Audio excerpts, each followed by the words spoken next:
What it is essentially is a tale of a seemingly pastoral community with a lot to hide. And the rot is revealed thanks to a very, very astute and erudite tabby cat. The scene I'm going to read involves an animal control officer, Sylve Banks, who has been taken captive by a bunch of furry-loving swingers, and she's trying to escape. Bob picked his nose before reacting to a sound above their heads. Like a feral cat afraid of its shadow, he leapt to his feet. "Who the hell is that, Bob?" Her voice took on an edge. He rose to his full height, anchored by a pair of basketball shoes that made her think of the Third Doctor. Bob's eyes took on a peculiar shine, the kind that lovers display after an amazing workout. "The controller," he said, checking the lock on her cage before departing in tremendous haste. "A Mastercraft number 3, it could easily be dispatched with a couple of blows from a rubber mallet." She looked around the unfinished basement for just such an item, believing improbably that maybe Bull Dave had nothing to do with any of this, and was perhaps upstairs inquiring after her well-being. He had, after all, left the room with a couple of furries before Moonbow lowered the boom. This hope, both childish and pathetic, evaporated as the voices above her gave way to muffled shouts. If shrillness could be construed as sanguine, the kid Bob was pleading her case. He didn't appear to be doing that well.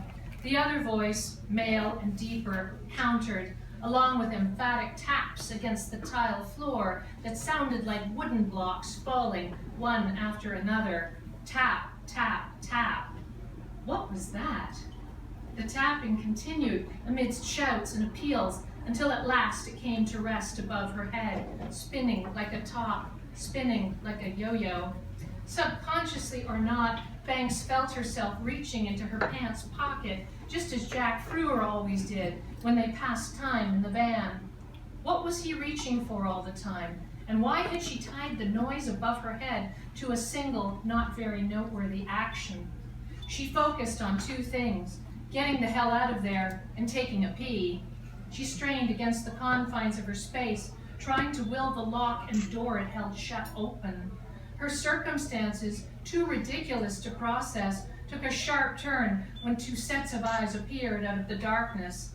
Almond and ovoid, green and blue, the eyes came into sharp relief with the thinnest fiber of silken sunlight forcing its way through a smallish window.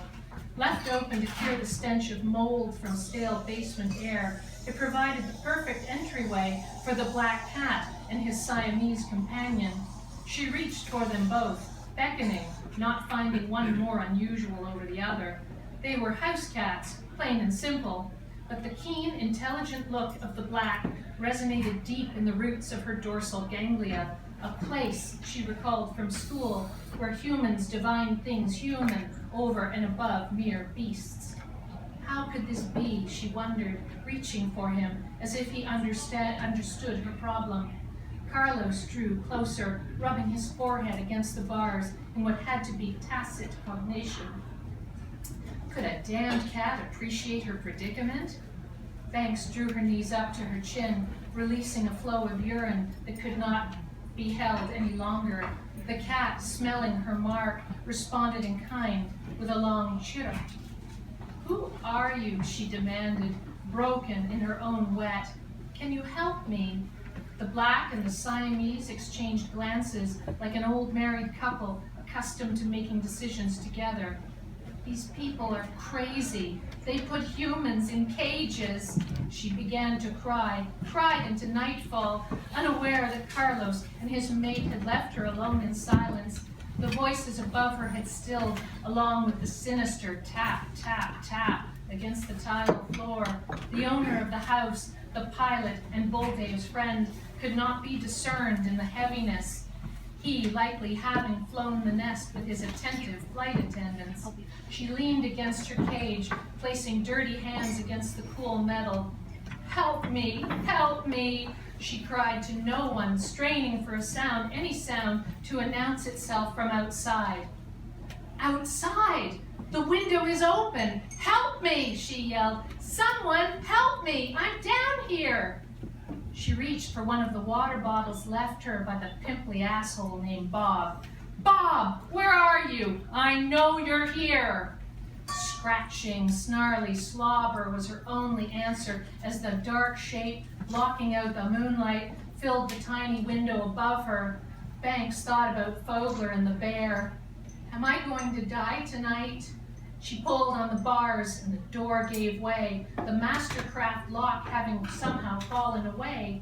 She didn't take time to ask herself why, didn't give a thought as to who might be at the top of the stairs when she got there. She would kill anyone who got in her way. Such was the byproduct of captivity.